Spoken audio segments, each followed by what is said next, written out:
Charlotte, on connaît les fameux tests, le test PCR, donc le fameux test avec le petit échantillon dans le nez, ou le test sérologique. Il y a un autre type de test qui pourrait voir le jour également. Ouais. Il y a une équipe de chercheurs de la clinique vétérinaire de Maison-Alfort qui a découvert que les chiens peuvent détecter les malades du Covid par l'odeur de la transpiration. Ils ont travaillé avec des bergers malinois qui font habituellement des recherches d'explosifs, de drogues et de personnes disparues. Et il y a certains chiens, là, pour détecter le Covid, qui prennent seulement quelques secondes. C'est un projet qui s'appelle le projet Nosaïs. C'est initié par le professeur Dominique Grandjean et on est allé rencontrer son équipe.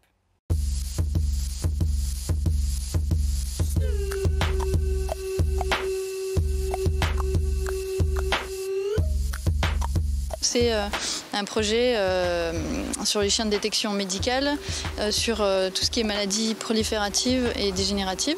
Donc l'idée finalement c'est de pouvoir détecter le Covid par l'odeur.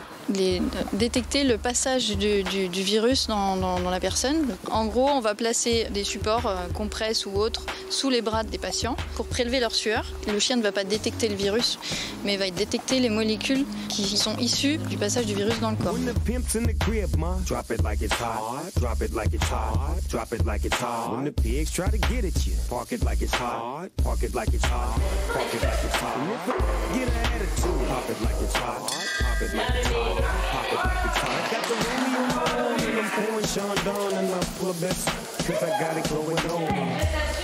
Tout est à la base du jeu.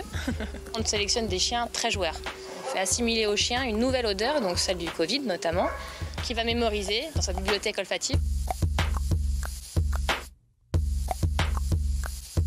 Après, c'est savoir la discriminer parmi d'autres odeurs qui peuvent être plus fortes ou qui sont similaires.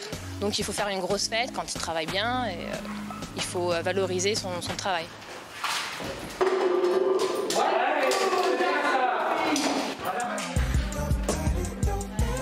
On voit bien la galère que c'est pour avoir une PCR, le prix que ça coûte, le temps que ça met pour avoir la réponse. Là, la réponse, elle est instantanée, elle est plus fiable, elle coûte rien, enfin des croquettes.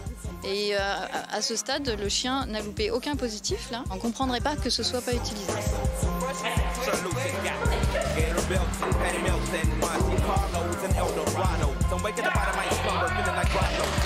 C'est des bons alliés. Ouais, on fait des bons binômes. Sans lui, on n'est rien, et sans nous, ils ne sont pas grand-chose non plus dans ce travail. Donc on a un bon binôme. Alors l'étude, elle est déjà entre les mains du ministère de la Santé et du ministère de l'Intérieur. Et il y a certaines régions, comme la Corse, qui ont déjà annoncé qu'elles voulaient mettre en place ce système de détection, notamment dans les campings cet été. C'est une des possibilités, effectivement. C'est très intéressant, il faut mettre ça dans les aéroports. La grande difficulté, c'est de passer tous les barrages administratifs qui vont tout faire pour empêcher que ça se fasse. Exactement.